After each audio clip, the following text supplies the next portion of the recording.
seseorang itu dikenakan kewajiban untuk melaksanakan suatu kewajiban di dalam Islam itu apabila sudah menginjak usia baligh, apabila sudah mencapai usia baligh. Jadi kalau seseorang sudah baligh, baik laki-laki maupun perempuan, selain akal, akil, dia punya akal yang berfungsi, akalnya dengan normal, ya, maka seseorang untuk dikenakan kewajiban maka dia juga harus baligh, ya, harus sampai kepada batas dia untuk dikenakan menjalankan kewajiban yang diwajibkan dalam Islam. Jadi kalau belum mencapai usia baligh maka seseorang tidak dikenakan kewajiban, ya, tidak dikenakan kewajiban untuk menjalankan dalam syariat Islam. Akan tetapi sebagai orang tua, ya, sebagai orang tua meskipun anaknya belum mencapai usia baligh, ya, maka hendaknya orang tua itu sudah mengajarkan kepada anak-anaknya sebelum mencapai usia balighnya. Artinya orang tua itu harus mengajarkan, mendidik anak-anaknya untuk melaksanakan kewajiban yang diwajibkan dalam syariat Islam, seperti sholat, puasa umpamanya dan sebagainya. Itu sudah harus diajarkan sebelum mencapai usia balighnya. Agar apa? Agar anak itu terbiasa nantinya ketika sudah menginjak atau mencapai usia balighnya. Nah, maka daripada itu untuk orang tua, ya, orang tua harus tahu, ya, orang tua, bapaknya, ibunya, maka ini harus tahu tanda-tanda anaknya ini sudah menginjak usia baligh apa belum, ya. Jadi orang tuanya harus tahu dulu, ya. Orang tuanya harus tahu. Nanti orang tuanya harus mengajarkan kepada anaknya bahwa anaknya ini sudah mencapai usia baligh apa belum, gitu, ya. Jangan sampai orang tuanya tidak tahu, ya, yang sebenarnya anaknya itu sudah memasuki usia baligh, ya. Ketika sudah mencapai usia baligh maka anaknya sudah dikenakan kewajiban untuk menjalankan kewajiban syariat Islam itu sendiri. Beda halnya kalau anaknya belum mencapai usia baligh, ya. Kalau anak belum mencapai usia baligh, ya, maka anak itu sebenarnya tidak masalah tidak mengerjakan kewajiban yang diwajibkan dalam syariat, itu belum dikenakan hukum di situ, ya. Karena anak yang belum baligh, ya, seseorang yang belum baligh itu tidak dikenakan hukum syariat, ya. Sekali lagi saya ulangi, seseorang yang belum mencapai usia baligh maka dia itu tidak dikenakan untuk melaksanakan kewajiban dalam syariat Islam, ya. Makanya di dalam salah satu hadisnya Rasulullah itu pernah mengatakan rufi'al qalam, ya, diangkat pulpennya, ya. Pulpennya malaikat itu diangkat an salasatin, ya. Jadi terhadap 3 perkara, ya. Jadi 3 orang, ya. Terhadap 3 orang ini malaikat tidak mencatat, ya. Terhadap 3 orang ini malaikat tidak mencatat apapun yang dilakukannya. Rufi'al qalam an salasin, kata Rasulullah, ya. Diangkat pulpennya malaikat itu terhadap 3 orang, ya. Yang pertama yang tidak dicatat oleh malaikat itu adalah anin naimi hatta yastayqidh, ya. Yang pertama yang tidak dicatat itu adalah orang yang sedang tidur, ya. Orang yang sedang tidur itu tidak akan pernah dicatat oleh malaikat. Diangkat tuh ketika orang tidur itu malaikat tidak mencatat orang yang sedang tidur, ya. Lah, orang yang tidur itu tidak akan dicatat amalnya hatta yastayqidh, sampai orang itu bangun. Artinya selama tidurnya itu tidak ditulis, ya, kecuali sampai dia bangun. Nah, kalau dia sudah bangun dari tidurnya barulah malaikat mencatat amalnya lagi. Itu yang pertama, kata Rasulullah, yang tidak dicatat, ya, amalnya, ya, yaitu orang yang sedang tidur sampai dia bangun, yang pertama. Kemudian yang kedua yang diangkat, pulpennya malaikat itu diangkat tidak mencatat, yaitu terhadap wa anis sobiyyi hatta yahtalim. Ya, yaitu yang kedua yang tidak dicatat itu adalah anak kecil, ya, anak kecil yang belum baligh, ya, yang belum mencapai usia baligh, maka itu tidak dicatat. Ya di sini makanya ya bagi anak yang belum mencapai usia baligh, ya sebenarnya mereka kalau usianya belum mencapai baligh, mereka tidak mengerjakan kewajiban sebenarnya tidak masalah.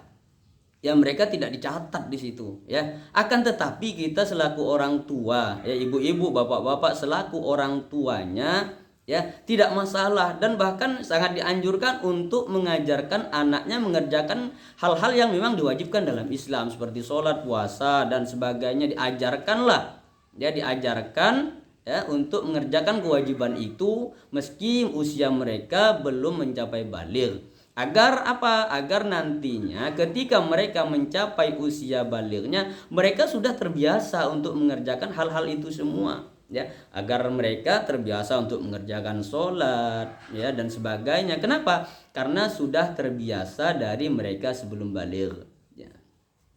Kemudian siapa lagi? Ya, siapa lagi yang tidak dicatat oleh malaikat, yaitu wa anil majnuni hatta yaqila, ya.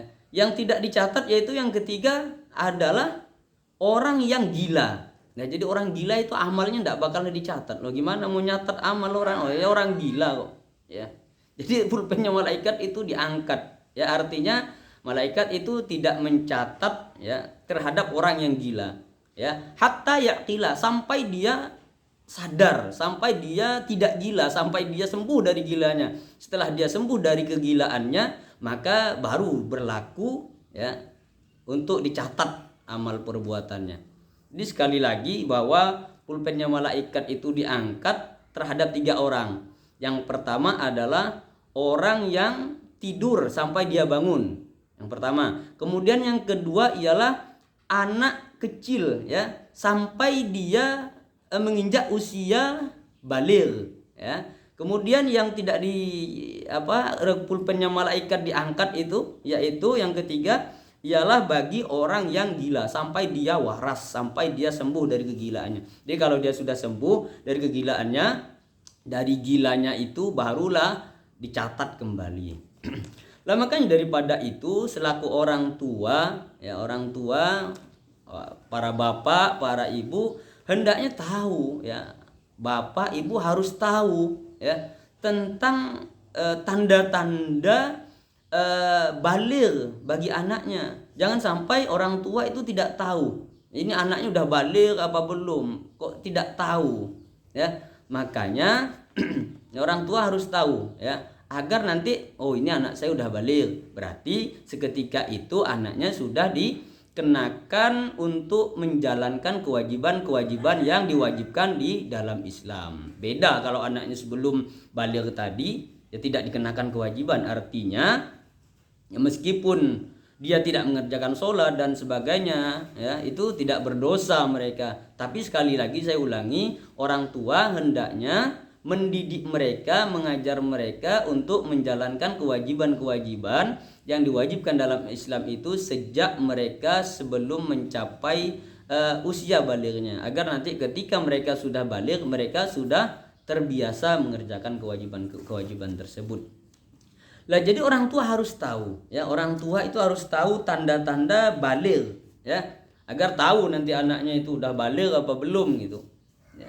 Jadi di sini dikatakan ya, di sini dikatakan alamatul bulughi, adapun tanda-tanda bagi orang yang baligh ya. Artinya tanda-tanda seseorang sudah mencapai usia balighnya ya. Salasun, ialah ada 3. Jadi tanda orang baligh itu ada 3 ya.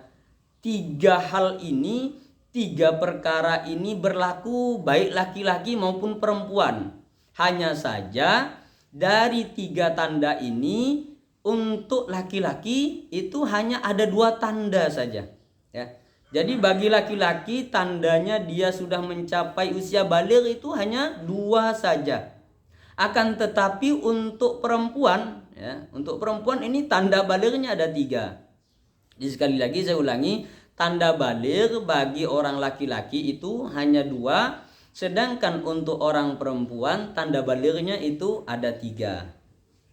Ya. Yang pertama tanda baligh yang pertama itu adalah tamamu khamsata asyarata sanatan. Ini tanda yang pertama.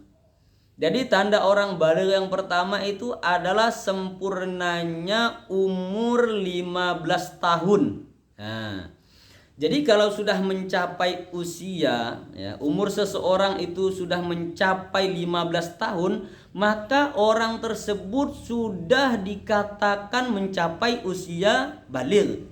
Artinya ketika umurnya sudah mencapai 15 tahun itu, maka seseorang sudah dikenakan kewajiban untuk menjalankan syariat Islam. Ya. Jadi 15 tahun ini adalah hitungan bulan Komariah, ya. 15 tahun ini adalah hitungan bulan Komariah, bukan hitungan bulan Masehi.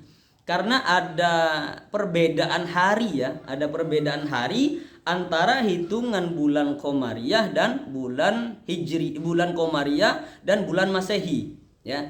Kalau bulan Komariah itu, ya, kalau bulan Komariah itu jumlah harinya dalam satu bulan itu hanya antara, kalau tidak 29 hari, 30 hari, ya. Itu bulan Komariah. Jadi kalau bulan Komariah itu dalam satu bulan hanya 29 atau 30 hari.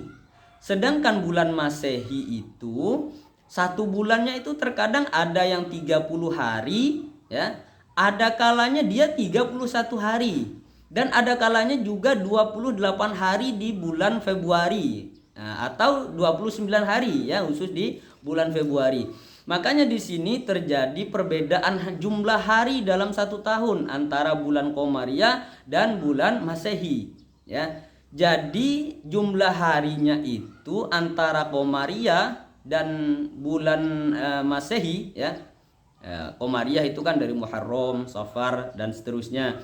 Kalau bulan-bulan Masehi itu kan Januari, Februari dan seterusnya. Nah, jadi jumlah hari dalam satu tahun itu lebih banyak di tahun Masehi, ya. Itu kurang lebih banyak harinya itu dalam satu tahun itu lebih banyak 10 atau 11 hari dibandingkan dengan di bulan-bulan Komariah atau bulan-bulan Hijriah itu, ya. Jadi lebih banyak jumlah hari di tahun Masehi, ya. Jumlah lebih banyak 10 sampai 11 hari dalam satu tahunnya. Lah, jadi yang digunakan di sini, yang dikatakan di sini tamamu khamsata asyara sanatan ialah, ya, ialah hitungan bulan Hijriyah, ya, hitungan bulan Komariah, bukan hitungan Masehinya, ya. Karena ada perbedaan jumlah hari antara Komariah atau Hijriyah dengan Masehi. Jadi di sini yang dikatakan sempurnanya umur 15 tahun itu adalah hitungan bulan Hijriyah, ya, atau bulan Komariah. Jadi umpamanya begini, kalau seseorang lahir nih, umpamanya lahirnya tanggal 1 Muharram, umpamanya tanggal 1 Muharram dia lahirnya. Jadi 15 tahun ke depan, ya, 15 tahun akan datang itu umurnya kan 15 tahun jadinya, ya. Umurnya jadi 15 tahun. Maka ketika itu dia sudah dikenakan untuk menjalankan atau melaksanakan syariat Islam, menjalankan kewajiban-kewajiban dan sebagainya. Lah, bukan hitungan Masehi. Karena kalau 15 tahun hitungan Masehi, kalau kita hitung dengan Hijriyah itu udah lebih dari 15 tahun. Maka orang tua, bapak, ibu, ya, yang punya anak, maka orang tua harus tahu hitungan Hijriyah seperti ini. Jadi yang dihitung, wahai bapak, wahai ibu, ya, anak-anaknya itu dikenakan kewajiban untuk menjalankan syariat Islam itu apabila umurnya sudah genap mencapai sempurna 15 tahun umurnya dalam hitungan bulan Hijriyah atau Komariah, bukan bulan Masehi. Karena kalau sudah 15 tahun tahun Masehi, ya, bulan Januari, Februari, Maret dan seterusnya itu, kalau bulan itu hitungannya 15 tahun, maka kalau dijadikan bulan Komariah atau bulan Hijriah itu udah lebih dari 15 tahun, ya. Jadi sekali lagi saya ulangi, sempurnanya umur 15 tahun itu ialah dalam hitungan bulan Hijriyah, ya, bukan hitungan tahun Masehi. Ya. Lah, berlaku untuk siapa? Sempurnanya umur 15 tahun ini, ya. Ini berlaku untuk laki-laki ataupun perempuan, sama, ya. Tanda yang pertama ini sama, baik laki-laki maupun perempuan. Jadi kalau anak-anak kita nih udah mencapai usianya 15 tahun hitungan bulan Hijriyah, baik itu laki-laki maupun perempuan, maka seketika itu dia dikenakan kewajiban untuk menjalankan syariat Islam. Ya, sama, yang tanda-tanda pertama ini sama untuk baik itu untuk laki-laki ataupun perempuan, yaitu apabila sudah mencapai usia 15 tahun.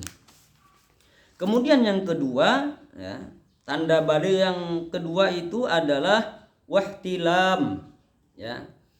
Mimpi, ya. Mimpi apa? Wahtilam, mimpi keluar mani, ya.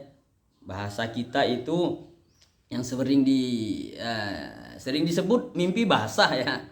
Sering disebut mimpi basah, ya. Mimpi keluar sperma, mimpi keluar mani. Nah, jadi mimpi keluar mani, mimpi keluar sperma itu adalah salah satu tanda, ya, salah satu tanda bahwa seseorang itu sudah mencapai usia baligh, ya.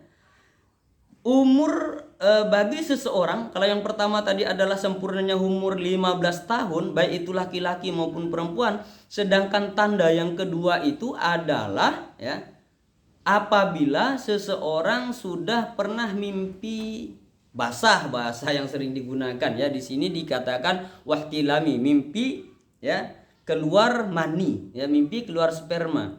Jadi tidur, seseorang tidur, kemudian di dalam tidurnya dia bermimpi, ya, mimpi keluar sperma, mimpi keluar mani. Lah, kalau dia dalam keadaan seperti itu, ternyata pas bangun tidur, ya, dia bangun tidur ternyata keluar benaran, itu otomatis berarti dia sudah mencapai usia baligh.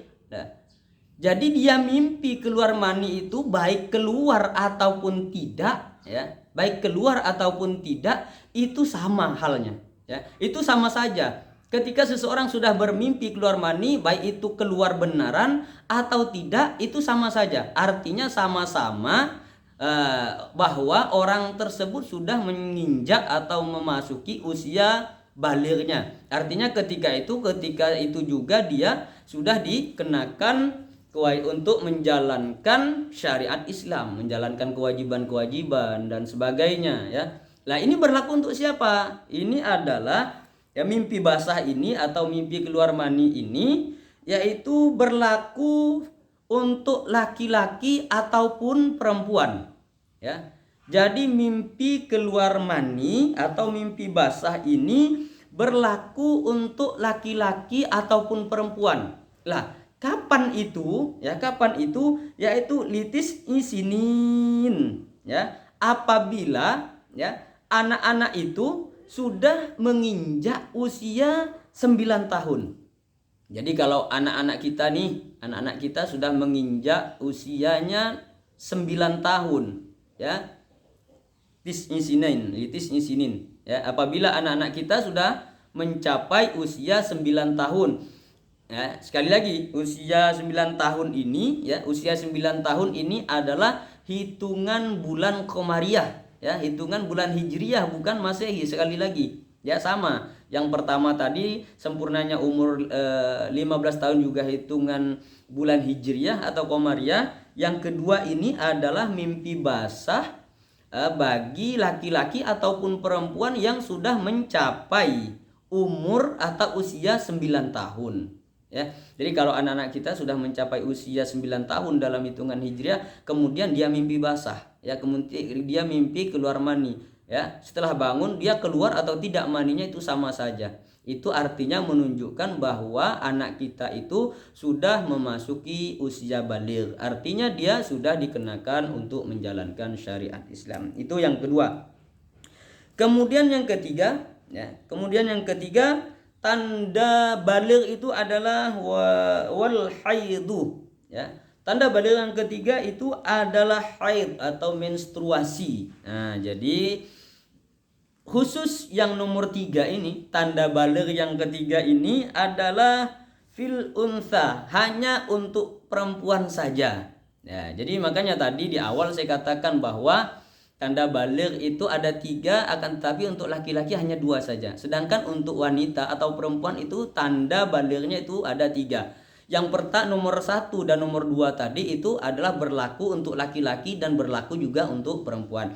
Sedangkan tanda baligh yang ketiga ini adalah haid atau menstruasi. Nah, jadi haid atau menstruasi ini fil unsa, hanya berlaku untuk perempuan, ya, hanya perempuan saja, karena memang hanya perempuan yang haid, hanya perempuan saja yang menstruasi, tidak ada laki-laki yang haid, tidak ada laki-laki menstruasi.